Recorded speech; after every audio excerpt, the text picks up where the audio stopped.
Hello everyone, welcome back to my channel art and craft with মিস্টি।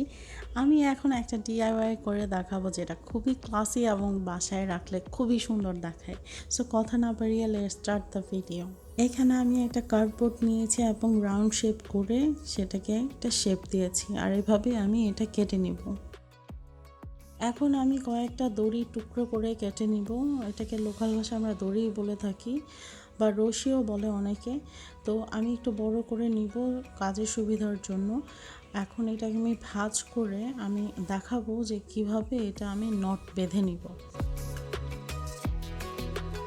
আমার হাতে খেয়াল করুন, এইটার ভিতর দিয়ে তারপর আমি সামনে থেকে একটু টেনে দিব, তাহলে এটা একটা নট বেঁধে যাবে, যেটাকে আমরা গিট বা গিট্টু বলে থাকি।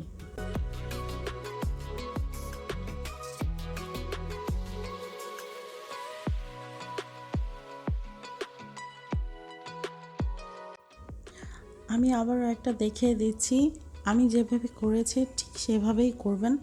আমি এই ক্রাফটিংটা আসলে বারান্দায় করছিলাম, আর কেন বারান্দায় করছি সেটা আমি পরবর্তীতে বলে দিব।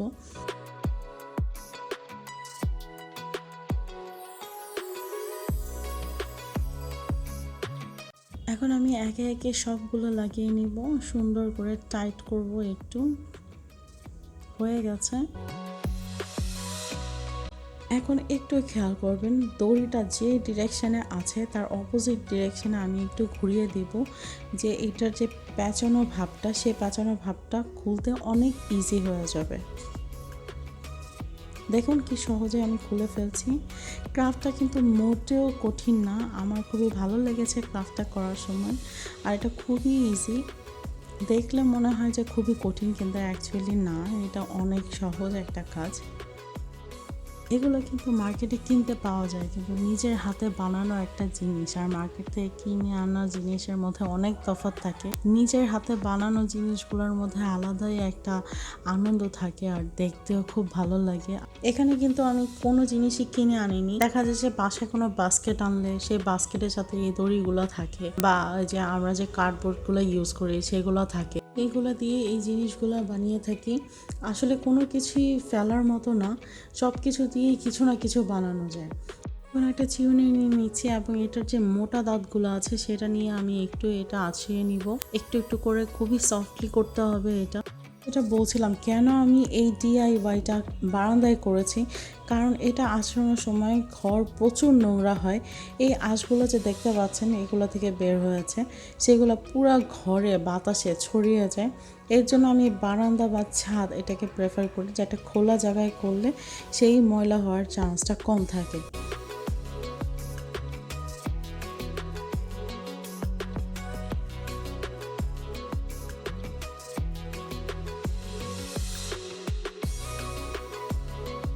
এটা আঁচড়ানো হয়ে গেলে এখন আমি এই চিকন দাঁত দিয়ে এটা আঁচড়াবো, যাতে আরেকটু স্মুথ হয়। খেয়াল করবেন আঁচড়ানোর সময় কিন্তু অনেকটা দড়ি ছুটে আসে, এর জন্য আমি যতটুকু সাইজ বানাবো তার থেকে 2-3 ইঞ্চি দড়ি বড় নিলে ভালো হয়। বাড়তি অংশগুলো কেটে সুন্দর একটা শেপ দিয়ে নিচ্ছি।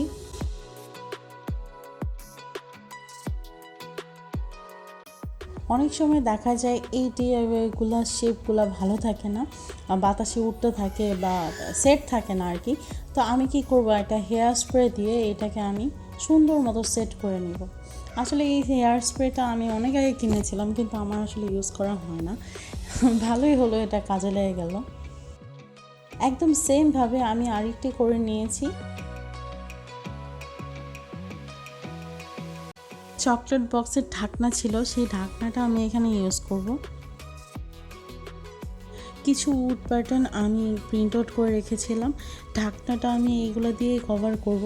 এখান থেকে আমি একটা চুজ করে নিচ্ছি। তো আমি এটাই মাঝখানেরটা চুজ করব, এই যে এটা। একদম কাছের থেকে না দেখলে কখনো কেউ ধরতেই পারবে না যে এটা কাঠের না। আমি যখন এটা ঢেকে দেব, জাস্ট আপনারা দেখবেন যে এটা কেমন কাঠের মতোই লাগে।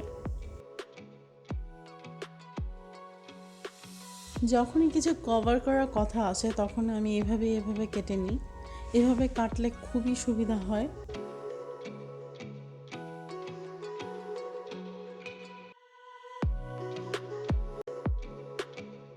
কভার করার পর সাইডগুলো একদমই ভালো থাকে না ফিনিশিংটা, এই জন্য আমি দুটো স্ট্রাইপ নিব একই প্যাটার্নের এবং স্ট্রাইপ দিয়ে এটাকে কভার আপ করে দেব।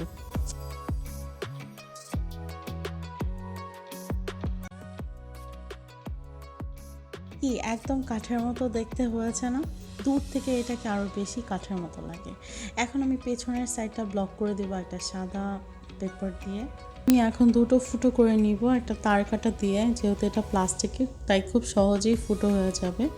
এখন আমি দুইটা উডেন স্টিক নিচ্ছি, একটা থেকে আরেকটা 3 ইঞ্চি ছোট নিব এবং আমি যেভাবে এটা সেট করব আপনারা ঠিক এভাবেই সেট করবেন। এক সেকেন্ডে এটা সেট হয়ে যাবে এবং সেট হয়ে যাওয়ার পর আমি এই ঢাকনার উপর এটা বসিয়ে দিব। এভাবেই আমার ডিআইওয়াইটা আজকের মতো শেষ হয়ে গেল। আমার কিন্তু খুব ভালো লেগেছে, আশা করি আপনাদেরও ভালো লাগবে।